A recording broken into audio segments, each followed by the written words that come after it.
Today we're going to talk about growing your client base from zero. So the hardest thing starting out is, you have all of your credentials, you know how to inject faces, but you have no clients. So your talents are essentially useless. They can't make you money in any way unless you have clients, obviously. So here are a few steps to growing your client base. Step one, you will want to have your branding and your name sorted. So you're going to want to create your company, create your business, whatever way you want to do it. And we have all of the information about that on our entrepreneurship course on our website. If you want to, you can buy that. That has a fully comprehensive step-by-step guide into setting up your own business. However, if you're that step ahead, we want to grow the client base. So you should have your branding done. You should have your name, your business name. You could name your business after yourself. I wouldn't necessarily recommend that, because if you decide to step away from it and you want to sell your business at any point, you're selling your name and it doesn't sell very easily. I would recommend, however, naming it after, if you have a practice already, like a GP practice or a dental practice, maybe the aesthetic side of it, or name it after the area that you are based. All very good ideas. Make sure you're findable on Google Maps. That is a big thing to get people to your door. You need to be findable. So people need to just put your business name into Google Maps and be able to find you. It's also great for reviews, which is perfect because that's what you're going to want. That's what's going to sell you. Then what you're going to need to do is go talk to people. Just talk to people in your community. If you are a GP and you are setting up your business from your GP practice, come down out of your ivory tower and go meet the locals. If there is a beauty salon nearby or a hairdresser's nearby, now make sure that they don't already have a doctor or a nurse doing aesthetics, or a dentist, whatever you might be. But even if they do, it's no skin off your nose. You're making your face known. Go in there, talk to them, offer them a promotion to, like a discount to promote you. And that's a really good way of doing it. Another way of doing it is to offer them commission for essentially a referral fee. If they refer any people onto you and those people mention their name, you just put money in an envelope ready to give to them whenever they want to come in, or it could mean a free treatment for them.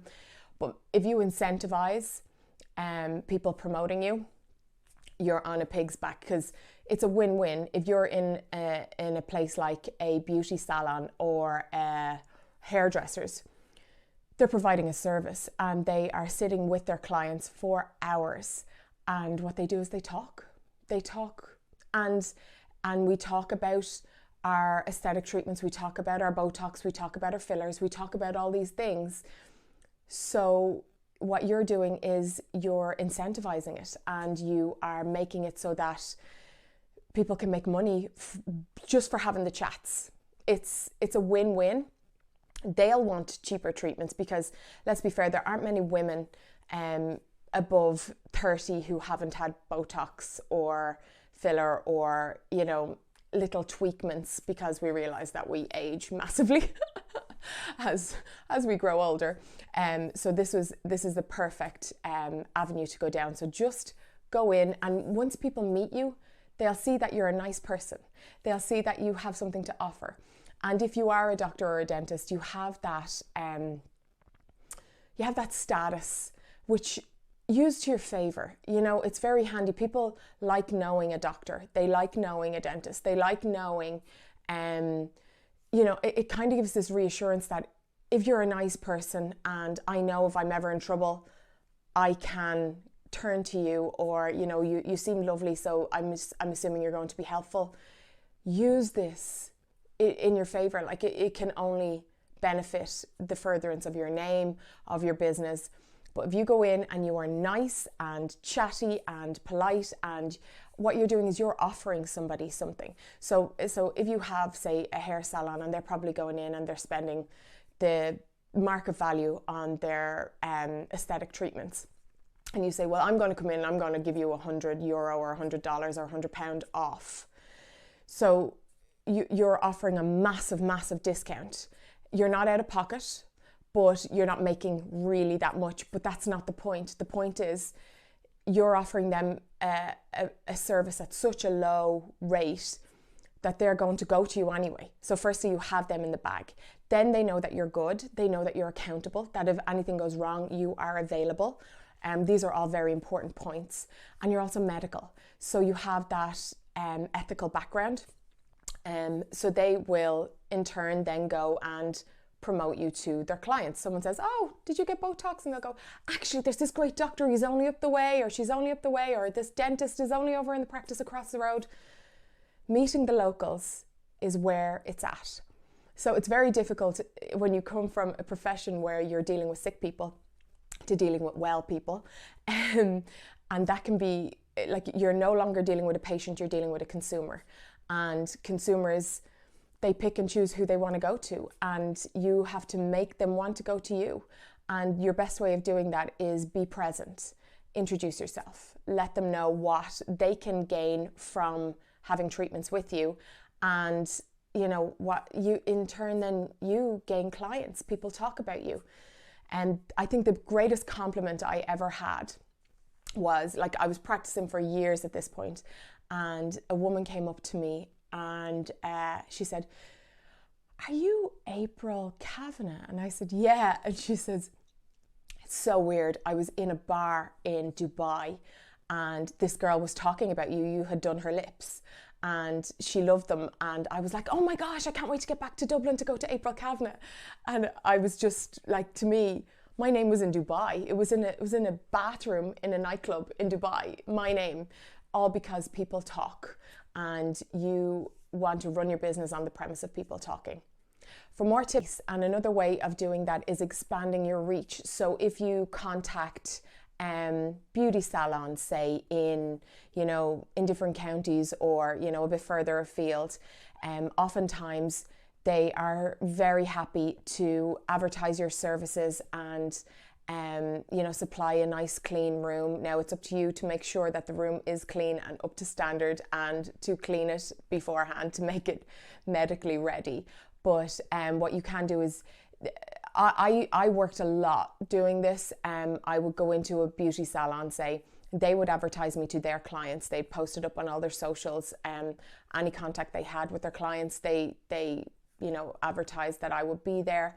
And they would take the bookings and they would take a deposit. So there's a bit of administration work in it, and then you turn up, but it's not much extra administration work given the fact that they would be doing it for their own clients anyway. So you turn up, then you run your clinic and you give a commission, you give a percentage. Now that percentage has to work for both of you. It has to be enough to make it worthwhile for the salon owners, and it also has to be enough that, or not too much that you feel like you're shafted. And it has to be a very open line of communication between both of you. There's a lot of ground rules that would need to go in, such as, people are booked for the right amount of time, make sure all the bookings are together, because the last thing you want to be doing is waiting around for hours and hours and hours. Trust me, it's happened to me, where you could be doing anything else rather than sitting there waiting for an hour and a half, but you're too far away from home to just go home and do your laundry. So there would have to be some ground rules put in place to make sure it would work. But it's a very workable system, and everyone is happy usually with the cut of commission and the client base growing, and people are very loyal in this. From my experience, people are very loyal. If someone comes to you, they tend to stick with you. There'll be very few reasons they would want to pull back or go with somebody else, and it works in your favor. It really does. It can work against you too when you're trying to break into a market, but it can work in your favor once you have clients on board. And once you're personable and you're easy to talk to, people love that, So yes, what I would recommend is going further afield, getting your name out there, and doing your aesthetics in practice. A lot of beauticians who don't do aesthetics, because as we know, it's rampant now, but it's rampant with zero regulation. So you are someone who is regulated, you are someone who is medically accountable, you are someone who's insured. So these are all really positive things if you're going into a beauty salon where the beautician doesn't offer, injectable procedures. So I would highly recommend doing that, and it shows quality of service for a beauty therapist, or a salon, a hairdresser's, whatever, to align themselves with the medical professional. It shows that there is integrity there, and there's belief in safety as well, and that can really work in your favor. So that would be my recommendation. I have way more tips and tricks for that in your Grow Your Client Base from Zero. It is a downloadable PDF, my free gift to you. You can get it in the link below or in the bio up top. But it is a great way to just, go through any and every way of growing your client base without paying for advertising, because who wants to be doing that? Who wants to be giving these big companies money when you could just do the work yourself and everyone benefits? So, best of luck.